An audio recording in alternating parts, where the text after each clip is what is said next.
Yo, dieters. Coach Theo here on Common Sense. Today we'll be talking about the difference between the yo-yo dieter and the person that actually achieves a fat loss result. That we'll be calling the fat loss enjoyer. So I got this idea, or really everything I'll be talking about here are all my ideas, but I got inspired to do this video seeing a meme from this guy. Let's just see his name so I don't say it wrong. Pak Androlakis Korakakis, so this fitness guy, lifting guy, but also a science guy. And since I'm borrowing his meme for this video, I should promote. I know he has a new YouTube channel that I'll link in the description below, and I know he just put out a video about a pretty significant weight loss result he achieved and what he learned from that process. So go check that out. But okay, in this meme, he compares the yo-yo dieter with the fat loss enjoyer. And when I saw this, it just hit home perfectly for me. This is pretty much a list of the things I will tell, clients or you guys, people following me, or other people I talk to about weight loss. It's pretty much a list of all the things I tell them, like stop with this, start doing this.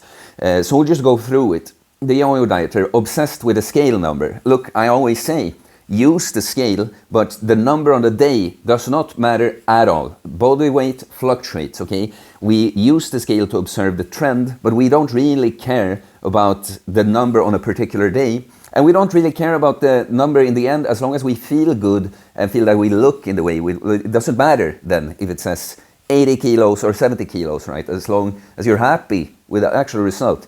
So this weird obsession, getting obsessed with something that doesn't really matter, like the number on the scale, instead of the actual result, and just using the scale as a tool to observe the progress.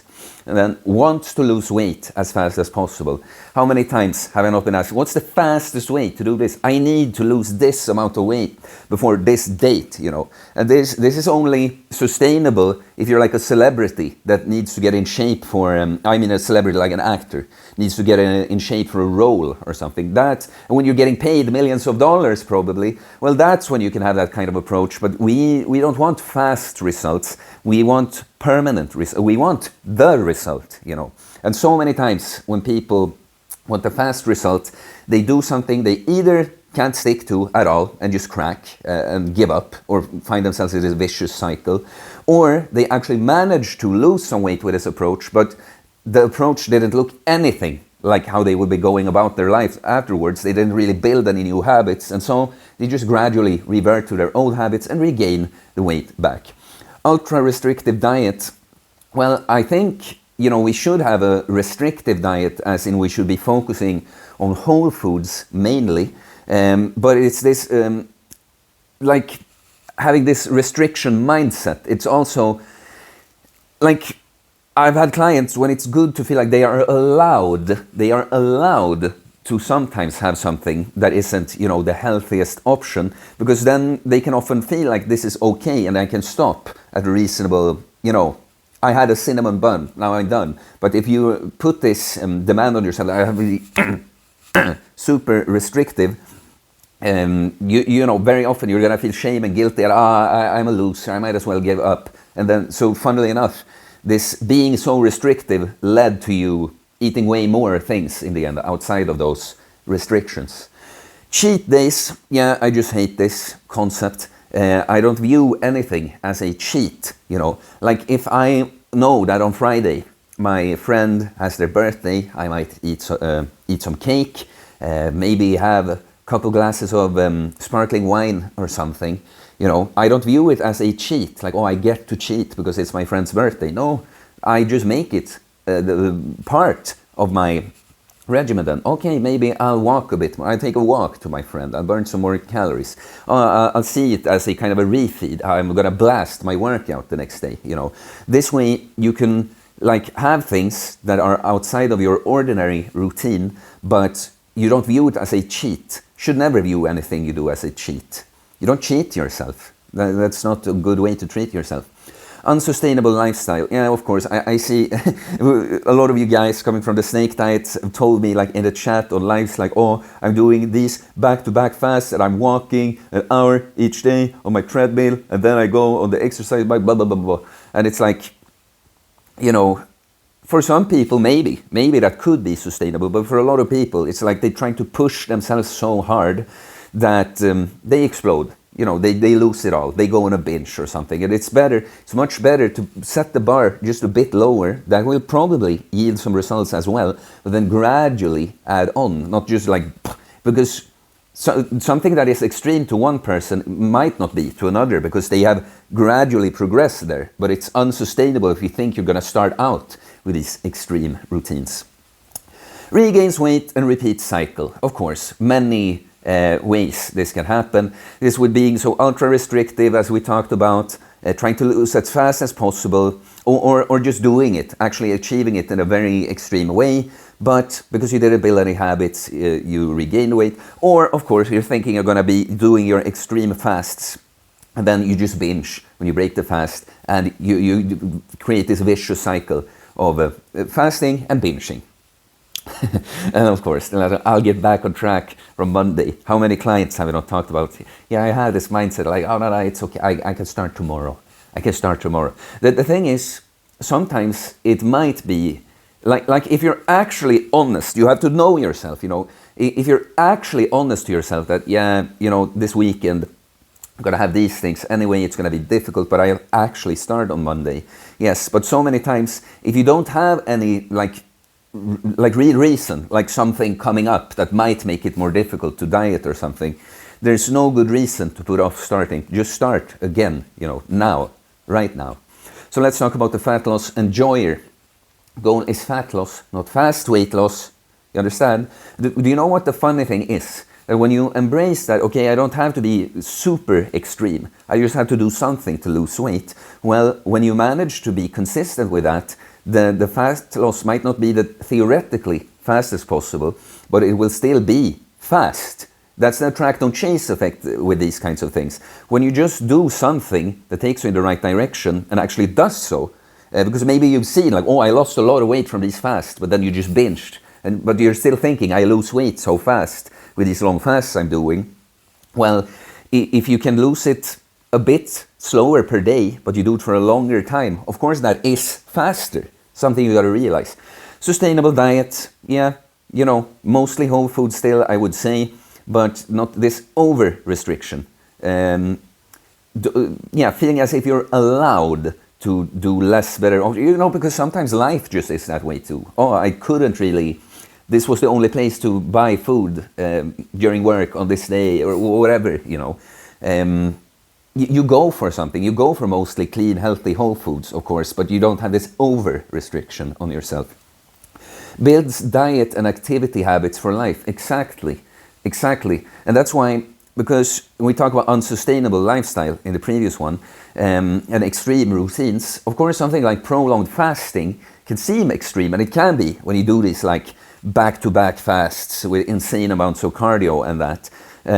But that's why I'm so big on, yeah, I love prolonged fasting for weight loss, for tons of other benefits. When it comes to weight loss, the two main ones would be the resynthesization, whatever you see what I'm saying, of the dopamine receptors connected to taste buds. This is literally like having, but in the taste perspective, like having lost your eyesight, or you know, you put, now, when I put on glasses, like, wow, everything is crystal clear. The same thing happens with the taste. When you've eaten a lot of junk food, it's pretty much like being a drug addict that has increased their dose or moved on to heavier compounds and don't feel anything from what they started. It's kind of the same with the food. So fasting is the best way to get back your full taste experience of whole foods, so that you will just enjoy them more and therefore crave junk foods less.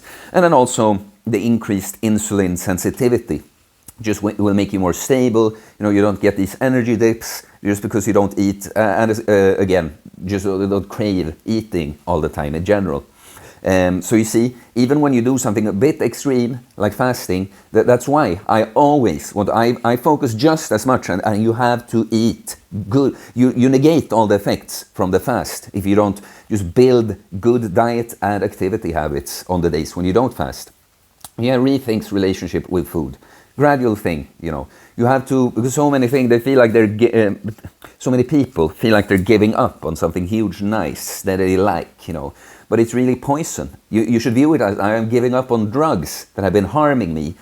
Food, it's not just for my pleasure. The perfect thing is, of course, when you achieve a good relationship with food, it's both going to be fuel for your biological vehicle, the one you've been giving it this life, your body, and you will enjoy that food. But the relationship with food, you should start moving towards seeing it more and more as fuel for you, energy for you, building blocks for you, not just like a means of pleasure. It tastes so good in my mouth. Easily maintains new weight, exactly, because when you achieve it in this way, this is what happened to me. You know, it's so easy for me, even to stay very lean. I just built habits that inevitably leads to this, you know. So it's not, because as I always say, you can't buy a fat loss. That's what a lot of people think. I go on this diet. I am here now. I want to be there. I go on this diet, so I'm there, and then I'm done, you know. But then you probably aren't, probably going to revert, or it's like you have to fight to hold on to this, you know. But if you've actually changed who you are as a person, not just went on a diet and lost some weight, now this is who you are. You're someone that easily maintains the new weight. Enjoys a life of gains and flexibility. I'm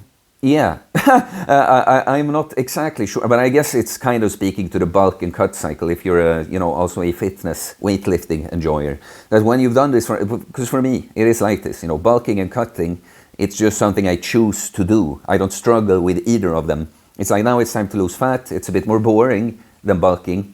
Bulking actually gets tedious after a while too, just eating so much. But either way, it's something I can just choose to do. So yeah, very happy, this meme was great. One thing I would add to both lists is kind of like the yo-yo dieter, the smallest mistake, they let like snowball into just 10 other mistakes, or just giving up completely, while the fat loss enjoyer allows for imperfection, you know, and be like, oh yeah, you know, it wasn't ideal, I ate a bit more than I should have, or I ate this thing that I should have, but I'll get back on it immediately, you know, because, you know, you're not supposed to be able to be perfect. This is really something I think is unique with my approach to, like anything but weight loss in this case, that because I've gone through such a radical process of change and transformation, I've just become a completely different person. And I just know that it was not because, I figured out the right diet for me, or I found the right fasting routine, blah, blah. I've lost weight in many different ways, you know, because I changed who I am. So I am able to do these things.